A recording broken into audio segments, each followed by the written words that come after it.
السلام علیکم ورحمۃ اللہ وبرکاتہ۔ اعوذ باللہ السمیع العلیم من الشیطان الرجیم من حمزہ ونفخہ ونفثہ۔ بسم اللہ الرحمن الرحیم۔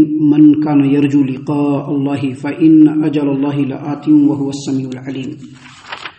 ومن جاهد فإنما يجاهد لنفسه إن الله لغني عن العالمين والذين آمنوا وعملوا الصالحات لنكفرن عنهم سيئاتهم ولنجزينهم أحسن الذي كانوا يعملون۔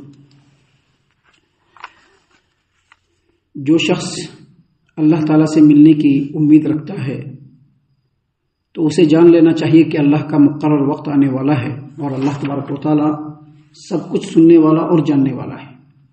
جو شخص جہاد کرے تو وہ اپنے فائدے کے لیے ہی جہاد کرتا ہے اور اللہ تعالیٰ یقیناً دنیا والوں سے بے نیاز ہے۔ اور جو ایمان لائے اور نیک عمل کرتا رہے ہم ضرور ان کی برائیاں دور کر دیں گے۔ جو لوگ ایمان لائے اور نیک عمل انجام دیتے رہے ہم ضرور ان کی برائیاں دور کر دیں گے اور جو کچھ انہوں نے عمل کیا اس سے بہتر بدلہ اس کو عطا کر دیں گے۔ محترم سامعین کرام، سورۃ العنکبوت سورہ نمبر 29 اور اسی سورت سے آیت نمبر 5، 6، 7 یعنی 5، 6، 7 یہ 3 آیات ابھی آپ کے سامنے تلاوت کی گئی۔ بفضل اللہ، بعون اللہ، بتوفیق اللہ، تینوں آیتوں کا ترجمہ بھی آپ تمام کی خدمت میں پیش کیا گیا۔ سامعین کرام، جو پہلی آیت کریمہ آج آپ کے سامنے پڑھی گئی اس میں اللہ تبارک و تعالیٰ نے فرمایا من کان یرجو لقاء اللہ فإن اجل اللہ لآت وهو السمیع العلیم۔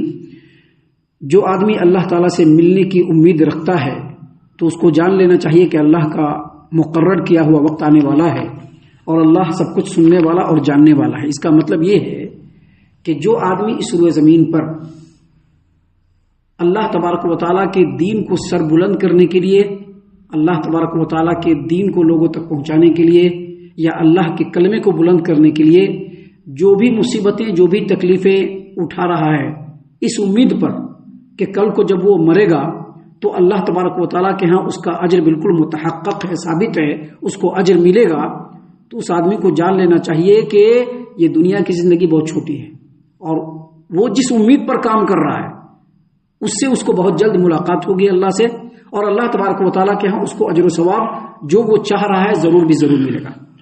شرط کیا ہے؟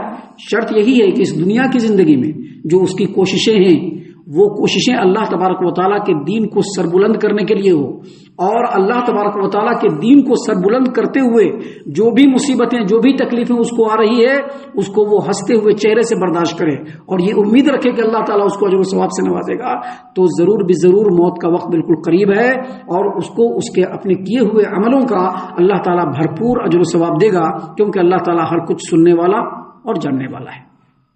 یہ پہلی آیت کریمہ کا مطلب ہے جس میں ہمارے لیے بہت زیادہ نصیحتیں ہیں، جن نصیحتوں پر ہمیں غور و فکر کرنے کی ضرورت ہے۔ سامعین کرام، جو دوسری آیت کریمہ ہے اس میں اللہ تبارک و تعالیٰ نے فرمایا ومن جاہد فإنما یجاہد لنفسہ۔ جو آدمی جہاد کرے گا تو وہ اپنے فائدے کے لیے ہی جہاد کرے گا۔ ان اللہ لغنی عن العالمین، اللہ تبارک و تعالیٰ دنیا والوں سے بے نیاز ہے۔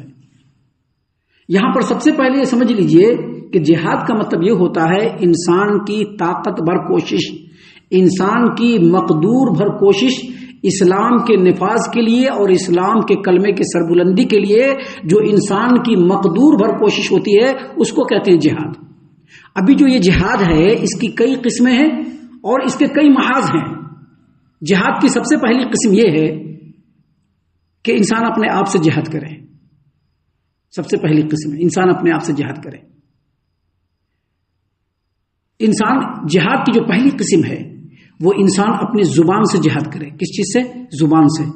لوگوں کو سمجھائے، لوگوں کو نصیحت کرے، لوگوں کے سامنے اللہ کی بات کو بالکل کھول کر کے بیان کرے۔ یاد رکھیے گا یہ بھی ایسا جہاد ہے کہ اگر حق بات بول دیجئے اور لوگوں کی عزت پہ پڑ گیا تو لوگ بہت بڑے دشمن بن جاتے ہیں۔ یہ کوئی چھوٹا موٹا جہاد نہیں ہے۔ جو زبان سے جہاد ہوتا ہے، اگر اللہ تبارک و تعالیٰ کے راستے میں زبان سے جہاد کرنے والا حق بات بول دیا اور سننے والا اگر برداشت کرنے کی اور سنبھالنے کی صلاحیت نہ رکھتا ہے تو وہ کسی بھی حد تک جا سکتا ہے۔ یہ تجربے اور مشاہدے کی بات ہے، اور اس کا تجربہ سب سے پہلے نبی کریم صلی اللہ علیہ وسلم کی ذات گرامی کو آپ دیکھ لیجئے کہ آپ صلی اللہ علیہ وسلم نے مکے کی پوری زندگی میں کبھی بھی کسی کا برا نہیں چاہا، ہمیشہ سچے رہے، امانت دار رہے، لیکن جیسے ہی انہوں نے حق بات لوگوں کے سامنے بیان کرنا شروع کیا، اپنے لوگوں کے سامنے بیان کرنا شروع کیا، اپنے خاندان کنبے قبیلے والوں کے سامنے بیان کرنا شروع کیا، اپنے شہر کے لوگوں کے سامنے بیان کرنا شروع کیا، تو خود اپنے لوگ ہی بہت بڑے دشمن بن گئے۔ تو سب سے پہلا جہاد جو ہے وہ زبان کا جہاد ہے، یعنی زبان کے ذریعے سے لوگوں کو سمجھانا، نصیحت کرنا، تلقین کرنا، لوگوں کے سامنے اللہ تبارک و تعالیٰ کی باتوں کو کھول کھول کر کے وضاحت سے بیان کرنا، یہ جہاد کی پہلی قسم ہے۔ جہاد کی جو دوسری قسم ہے وہ قلم سے جہاد کرنا، یعنی لکھ کر کے دین کی باتوں کو لوگوں تک پھیلانا۔ اگر اسلام کے اوپر اعتراض ہو رہا ہے تو اس کا جواب لکھنا، اس کو رد کرنا، یہ بھی بہت بڑا جہاد ہے، یہ دوسری قسم ہے۔ اور تیسری جو سب سے بڑی قسم ہے وہ اجتماعی جہاد، یعنی سماج و معاشرے کے اندر لوگوں کو بتلانا، سمجھانا، بجھانا۔ اور اس میں اجتماعی جہاد میں بھی ایک ہوتا ہے جہاد بالسیف، یعنی تلوار سے جہاد کرنا۔ یہ جہاد کی سب سے آخری قسم جو ہم نے بیان کیا ہے۔ جہاد کے جو محاذ ہیں اس میں سے سب سے پہلا محاذ انسان اپنا خود اپنے آپ کو دیکھے، سمجھے، اپنے آپ کو سنبھالنے کی کوشش کرے۔ ابھی ہوتا کیا ہے، خود تو نہیں سنبھالیں گے لیکن دوسروں پر ٹپنی کریں گے۔ ابھی ہمارے سماج و معاشرے کا یہی سب سے بڑا ہے، سب سے بڑا جو ہمارے سماج و معاشرے کے اندر ڈیمیرٹ ہے وہ یہی کہ خود تو نہیں سنبھالیں گے، خود تو نہیں سمجھیں گے، خود تو عمل نہیں کریں گے، لیکن دوسروں کو سمجھانے کے لیے بڑی بڑی نصیحتیں ہوتی ہیں۔ تو سب سے پہلا جہاد جو ہے وہ اپنے آپ سے جہاد کرنا، اپنے نفس سے جہاد کرنا۔ دوسرا بڑا جہاد جو ہے وہ اپنے کنبے اور قبیلے کے لوگوں کو سمجھانا، کنبے اور قبیلے کے لوگوں کو۔ ابھی اپنے کنبے قبیلوں کو تو چھوڑ دیا، دوسروں کے پیچھے پڑے ہوئے ڈنڈا لے کر کے نکو۔ اپنے کنبے اور قبیلوں کو سمجھانا یہ جہاد کرنے کا دوسرا محاذ ہے، کیونکہ آپ پوری دنیا سے لڑ لیجیے گا، اپنے لوگوں سے جب لڑیے گا تو بہت عزیمت کا سامنا کرنا پڑے گا، بہت مشکلات کا سامنا کرنا پڑے گا۔ ٹوٹ جاتا ہے انسان جب اپنے لوگوں کو سمجھانے پر وہ اتارو ہوتا ہے، تو الگ کر دیتے ہیں لوگ اس کو۔ لہذا جہاد کا جو دوسرا محاذ ہے وہ اپنے خاندان اور کنبے قبیلے والے لوگوں کو حق کی بات بتانا، سمجھانا اور اس کو راہ راست پر لانے کی کوشش کرنا۔ اور جہاد کا جو تیسرا محاذ ہے وہ یہی ہے کہ سماجی معاشرے کے لوگوں کو سمجھانا۔ اور جہاد کا سب سے آخری محاذ ہے تلوار سے جہاد کرنا۔ کن لوگوں سے؟ جو لوگ اسلام کی راہ میں روڑے اٹکانے کی کوشش کر رہے ہیں، اسلام کی راہ میں رکاوٹ بن رہے ہیں، ایسے لوگوں سے تلوار سے جہاد کرنا۔ اب دیکھیے یہ جو قسمیں ہم نے آپ کے سامنے بتلائی، اس میں انسان اگر اپنے آپ سے جہاد کرے گا تو اپنی اصلاح کرے گا، اپنی پاکیزگی کرے گا۔ اپنے کنبے قبیلے اور سماج و معاشرے کے لوگوں سے جب وہ جہاد کرے گا، زبان سے ان کو سمجھائے گا، ان کو بتائے گا، ان کو حق باتوں سے روشناس کرائے گا، ان کو سیدھے راستے پر لائے گا، تو اس سے سماج و معاشرے کے اندر خیر و بھلائی پیدا ہوگی۔ اور اگر انسان جہاد بالسیف یعنی تلوار سے جہاد کرتے ہوئے اللہ کے دین کو سر بلند کرے گا تو اس کا فائدہ کس کو ملے گا؟ مسلمانوں کو سیاسی فائدہ ملے گا۔ اب یہاں پر دیکھیے آیت کریمہ اللہ نے کیا فرمایا؟ اللہ نے فرمایا وَمَنْ جَاهَدَ فَإِنَّمَا يُجَاهِدُ لِنَفْسِهِ، جو آدمی جہاد کرے گا تو وہ اپنے فائدے کے لیے ہی جہاد کرے گا۔ کیا مطلب یہ کہ تم چاہے کتنا بھی بڑا عمل کر لو، تم اللہ کو فائدہ نہیں پہنچا رہے ہو، تم خود اپنے آپ کو فائدہ پہنچا رہے ہو۔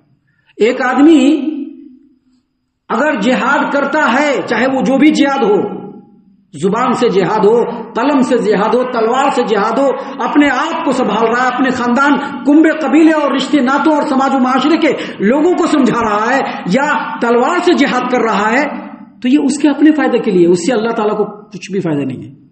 اور اگر کوئی آدمی جہاد نہ کرتا ہے تو اس سے اللہ تعالیٰ کو کچھ بھی نقصان نہیں، یاد رکھیے گا، کچھ بھی نقصان نہیں اللہ کو۔ اللہ تبارک و تعالیٰ دنیا والوں سے بالکل بے نیاز ہے۔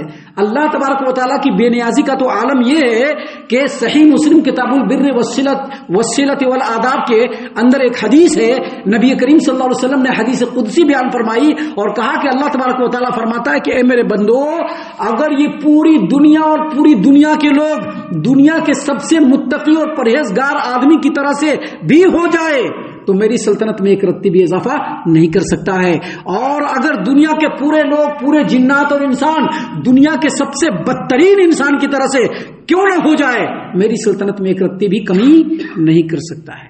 اللہ تو بے نیاز ہے. اسی لیے اللہ نے کیا کہا, ان اللہ غنی عن العالمین, اللہ تعالیٰ یقیناً دنیا والوں سے بے نیاز ہے. اس آیت کریمہ کی روشنی میں ایک بات یاد رکھیے کہ اگر آج ہم یا آپ کوئی نیکی کر رہے ہیں تو اللہ تبارک و تعالیٰ کا شکر گزار ہونا چاہیے, کیونکہ اللہ نے ہم کو چنا اور توفیق دیا ہے. کوئی پراؤڈنس, کوئی گھمنڈ یا لوگوں پر احسان کر رہے ہیں, ایسا نہیں ہونا چاہیے کہ ہم اتنا بڑا کاما کر دے رہے ہیں تو ہم لوگوں پر رول کر لیں گے. ایسا اگر سوچتے ہیں تو ہماری تمام کی تمام نیکیاں بالکل ضائع, برباد اور ردی کے ٹوکرے میں پھینکنے کے لائق ہے.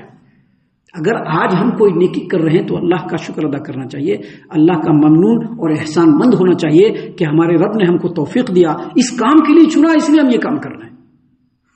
اسی لیے اللہ تبارک و تعالیٰ نے یہاں پر بیان فرمایا, ومن جاہد فانما یجاہد لنفسہ, جو آدمی جہاد کرے تو وہ اپنے فائدے کے لیے ہی جہاد کرے گا. ان اللہ لغنی عن العالمین, بے شک اللہ تبارک و تعالیٰ دنیا والوں سے بے نیاز ہے. اللہ کو کوئی مطلب نہیں کہ اللہ سب کو دے رہا ہے, اللہ احسان کرنے والا ہے, کوئی دنیا والا اللہ پر احسان کرنے والا نہیں.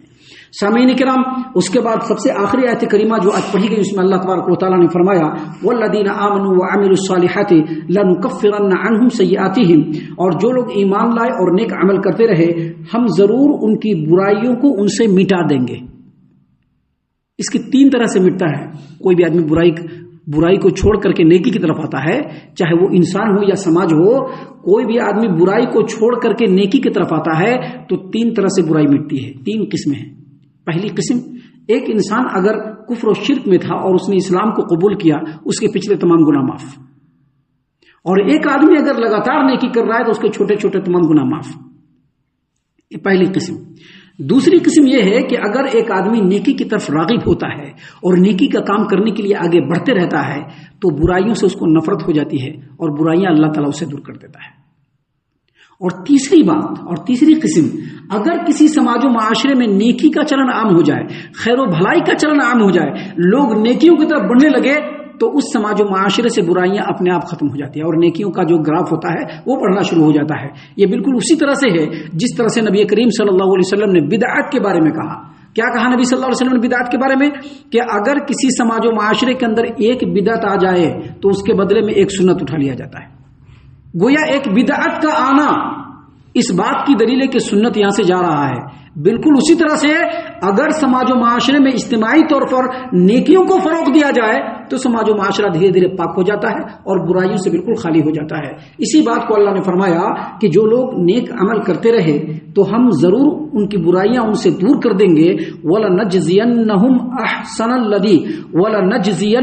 أَحْسَنَ الَّذِي كَانُوا يَعْمَلُونَ, اور جو وہ نیک عمل انجام دے رہے ہیں اس سے بہتر بدلہ ان لوگوں کو ہم عطا کر دیں گے. تو یہ 3 آیتیں جو آج پڑھی گئی ہیں یہ بڑی ہی نصیحت آمیز ہے. ان تینوں آیتوں کو بار بار سنا جائے, پڑھا جائے, اس پر غور و فکر کیا جائے اور اس کو اپنے اوپر, اپنے سماج و معاشرے کے اوپر کمپیئر کیا جائے. جو چیزیں ہمارے اندر ہے نیکی کے ان کو مزید فروغ دیا جائے, جو چیزیں ہمارے اندر ہیں برائی کے اس کو فردر دور کیا جائے. ہم اللہ سے دعا کرتے ہیں کہ اللہ تعالی ہم تمام کو ان تمام باتوں کے اوپر خوب غور و فکر اور تدبر کرنے کے ساتھ ساتھ ان باتوں پر عمل کرنے کی بھی توفیق عنایت فرمائے. آمین. اللہ تعالی ہم تمام کو صحیح معنوں میں پکا سچا مومن مسلمان بنائے, اللہ اور اس کے رسول صلی اللہ علیہ وسلم کی اطاعت و فرما برداری کرنے والا بنائے, صحابہ کرام رضی اللہ عنہم کے طریقے پر چلنے والا بنائے, جنت الفردوس میں جگہ عطا فرمائے. اے اللہ ہم تمام کو جہنم سے پناہ دے. اے رب العالمین ہم تمام کو جہنم سے پناہ دے. اے مالک الملک ہم تمام کو جہنم سے پناہ دے. آمین یا رب العالمین. وما علینا الا البلاغ المبین. تبارك الذي نزل الفرقان على عبده ليكون للعالمين نذيرا.